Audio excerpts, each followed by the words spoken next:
ভূমিকম্প থেকে আত্মরক্ষার বিশেষ কোনো দোয়া আছে কিনা?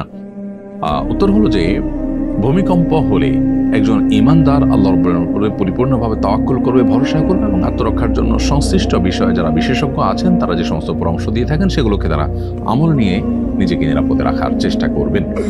সেই সাথে ভূমিকম্পের সময় কিংবা আগে থেকে সুস্থ স্বাভাবিক সময় থেকেই আল্লাহর রাব্বুল কাছে একটা দোয়া আমরা নিবেদন করতে পারি, যেই দোয়ার মাধ্যমে আল্লাহ সুবহানাহু ওয়া তাআলার কাছে ভূমিকম্পের মাধ্যমে ধ্বংস, মৃত্যু বা ক্ষয়ক্ষতি থেকে আমরা বেঁচে থাকতে পারি, আত্মরক্ষা করতে পারি।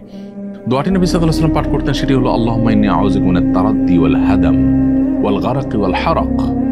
অর্থাৎ হে আল্লাহ, আপনার কাছে আমি পানা চাই উপর থেকে পড়ে মৃত্যুবরণ করা থেকে, কিংবা কোনো ভবন বা কোনো কিছু ভেঙে চাপা পড়ে মৃত্যুবরণ করা থেকে।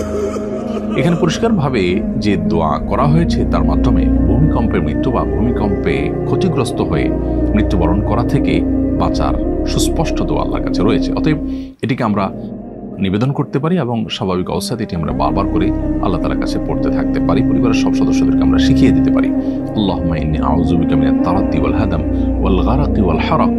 আল্লাহ, আপনার কাছে পানা চাই উপর থেকে পড়ে মৃত্যুবরণ করা, কোনো কিছু নিচে চাপা পড়ে মৃত্যুবরণ করা এবং আগুনে পড়ে মৃত্যুবরণ করা এবং পানিতে ডুবে মৃত্যুবরণ করা, এগুলো থেকেও পানা চাই। ওয়াল গারাক ওয়াল হারাক অর্থাৎ পানিতে ডুবে মারা যাওয়া কিংবা আগুনে পড়ে মারা যাওয়া থেকে পানা চাই।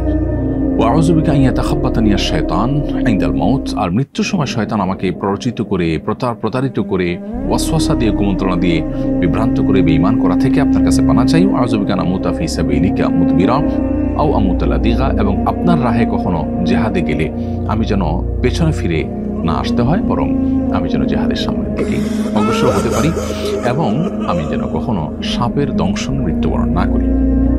এভাবে দোয়া নবী সাল্লাল্লাহু আলাইহি ওয়াসাল্লাম করেছেন। যদিও এই যে মৃত্যুগুলো, এই মৃত্যুগুলো কোনোটি কিন্তু খারাপ মৃত্যু নয়, শুধুমাত্র জিহাদের ময়দান থেকে পলায়ন করা এটি খারাপ এবং কবিরা গুনাহ। বাকি যে কোনো মৃত্যু কিন্তু একজন নেককার মৃত্যু হতে পারে। অতএব কেউ যদি সাপের দংশনে মারা যায় কিংবা কেউ যদি পানিতে ডুবে মারা যায়, তাহলে সেক্ষেত্রে সেগুলো খারাপ কোনো মৃত্যু নয়। শয়তানের ওয়াসওয়াসা দিয়ে কেউ যদি, ওয়াসওয়াসার কারণে কেউ ঈমান ছাড়া মারা গেলে সেটা খারাপ।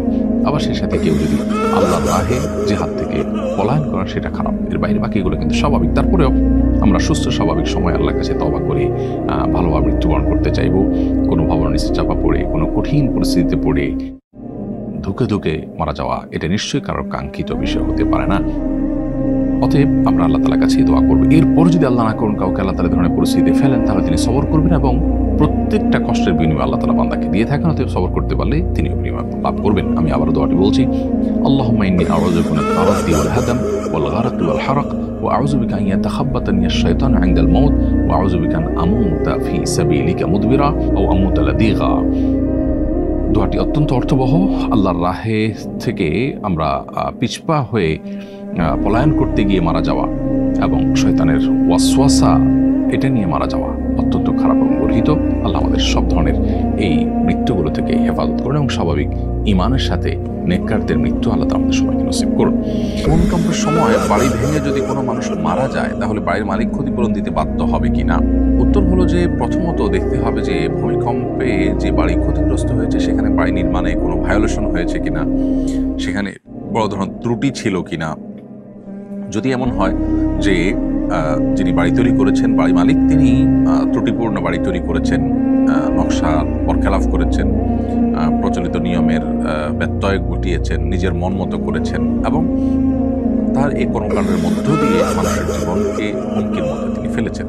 ভূমিকম্প এত আহামরি কোনো ভয়াবহ মাত্রার ছিল না, কিন্তু তার ত্রুটির কারণে মানুষ মারা গেছে, তাহলে সেক্ষেত্রে তার দায়ভার তাকে নিতে বাধ্য করা হবে এবং সেটা শরিয়া আদালত থাকলে সেটা ক্ষয়ক্ষতি এবং সার্বিক অবস্থা বিবেচনা করে ফয়সালা দিবেন এবং তাকে ক্ষয়ক্ষতি নিতে বাধ্য করা হবে। আর যদি তিনি যথাযথ নিয়ম মেনেই বাড়ি করে থাকেন, তাহলে সেক্ষেত্রে এটা প্রাকৃতিক দুর্যোগ হিসাবে ধরা হবে এবং সেক্ষেত্রে তার উপরে কোনো ক্ষয়ক্ষতি দায়ভার বহন করতে করা হবে এবং সেই সাথে যে বা যারা এই ভাঙা বাড়ির নিচে চাপা পড়ে মারা গেলেন তাদেরকে শহীদ হিসাবে গণ্য করা হবে। তারা আল্লাহ তাআলার কাছে শাহাদাতের মর্যাদা লাভ করবেন যে তারা ঈমানদার হিসাবে মৃত্যুবরণ করে থাকেন। একজন সোশ্যাল মিডিয়ায় লিখেছে, ভূমিকম্প হলে পুরুষরা দৌড় দেয় আর নারীরা নিজের ওড়না খোঁজে। এরকম দুর্যোগ মুহূর্তে ওড়না ছাড়া বেরোলে গুনাহ হবে কিনা, শরীয়ত এই ক্ষেত্রে নির্দেশনা কি দেয়? প্রথম কথা হলো যে বা যারা সোশ্যাল মিডিয়াতে এই ধরনের কথা লিখছেন যে